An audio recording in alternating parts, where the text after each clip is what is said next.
This video is to help you with your homework tonight, and what I did was I went back over the problem we finished class with, which was 2x squared plus 8x minus 7 equals -2, and I'm going to walk you through the entire thing. So this should be on the left-hand page of your interactive math journal.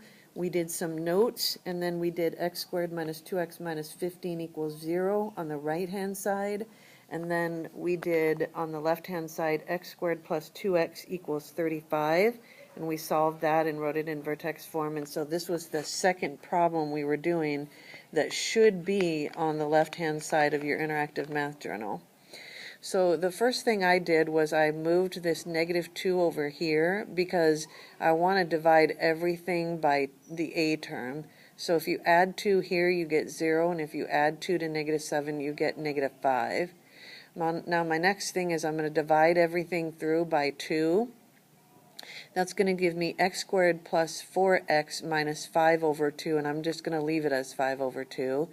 Now I'm going to keep the x terms on the left-hand side and move this over to the other side, so it's now positive 5 over 2. And now I have to take half of 4, which is 2, and square it, which is 4. And I have to add 4 here, and then I also have to add 4 over here. If you add 4 to 5 over 2, then you're really going to get 6.5. So now I have this side I have to factor, so that'd be x plus 2 squared. And now I have to take the square root of both sides. The square root of x plus 2 squared is x plus 2, and the square root of 6.5 is 2.549509759. If I now subtract 2 from here to get the x by itself, then I have to subtract 2 from here. I have to remember that this is positive 5.549509757, and it's also negative 2.549509757. If it were positive, if this were positive and I took 2 away, I'd be left with 0.549509757. If it were negative already, negative 2 point whatever, then I'd have negative 4.549509757. So my two x-intercepts are these.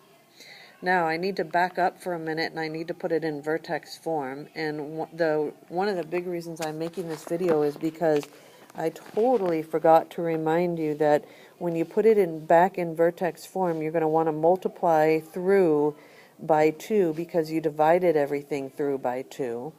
So my standard form equation was 2x squared plus 8x minus 5. That's what I put in y1, and then my vertex form equation is 2 times the quantity x plus 2 squared minus 13. The 13 came from 6.5 times 2. 6.5 times 2 is 13, and if you subtract 13 over here to get it on this side, then it's minus 13.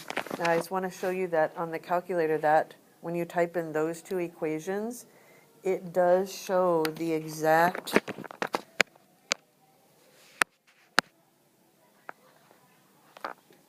if I can get the calculator focusing.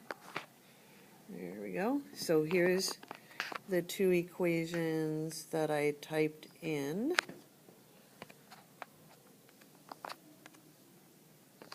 I'll turn it for you. There are the two equations. So 2x squared plus 8x minus 5, and 2 times the quantity x plus 2 squared minus 13. And then I'll show you the tables that prove to me that those two equations are equivalent.